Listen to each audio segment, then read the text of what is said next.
خليفة قالوا أتجعل فيها من يفسد فيها ويسفك الدماء ونحن نسبح بحمدك ونقدس لك قال إني أعلم ما لا تعلمون. قال الله تبارك وتعالى في مقام آخر قل هل يستوي الذين يعلمون والذين لا يعلمون. قال النبي صلى الله عليه وسلم طلب العلم فريضة على كل مسلم. قال النبي صلى الله عليه وسلم من يرد الله به خيرا يفقهه في الدين. قال النبي صلى الله عليه وسلم العلماء ورثة الأنبياء أو كما قال عليه الصلاة والسلام. صدق الله العظيم وصدق رسوله النبي الكريم ونحن على ذلك لمن الشاهدين والشاكرين والحمد لله رب العالمين. تمام آباب مرتبہ سے بلند نماز والا درود شریف پڑھ لیں. اللهم صل على محمد وعلى آل محمد كما صليت على إبراهيم وعلى آل إبراهيم إنك حميد مجيد. اللهم بارك على محمد وعلى آل محمد كما باركت على إبراهيم وعلى آل إبراهيم إنك حميد مجيد. رب اشرح لي صدري ويسر لي أمري واحلل عقدة من لساني يفقهوا قولي. رب زدني علما رب زدني علما رب زدنی علما. میرے پہلی باری بڑے احترام برادران اسلام دوستوں ملک کے بھائی، شوال المکرم کا مہینہ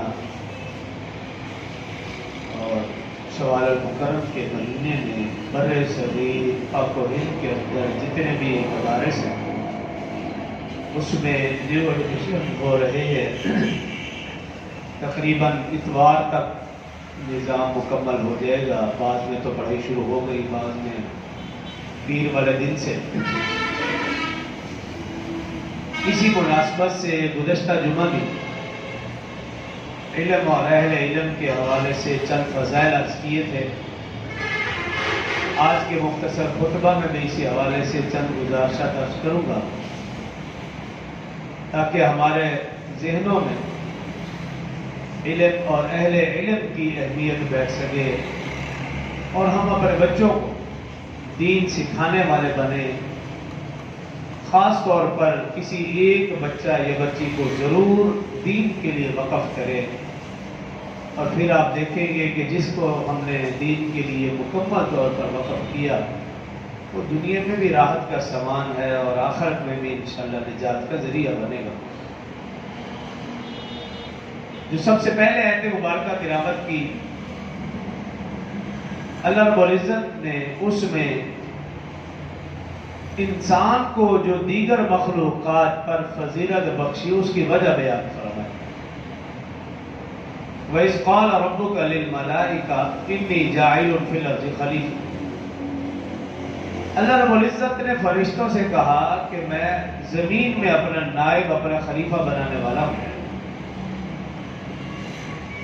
قالوا أتجعل فيها من يفسد فيها ويسفك الدماء.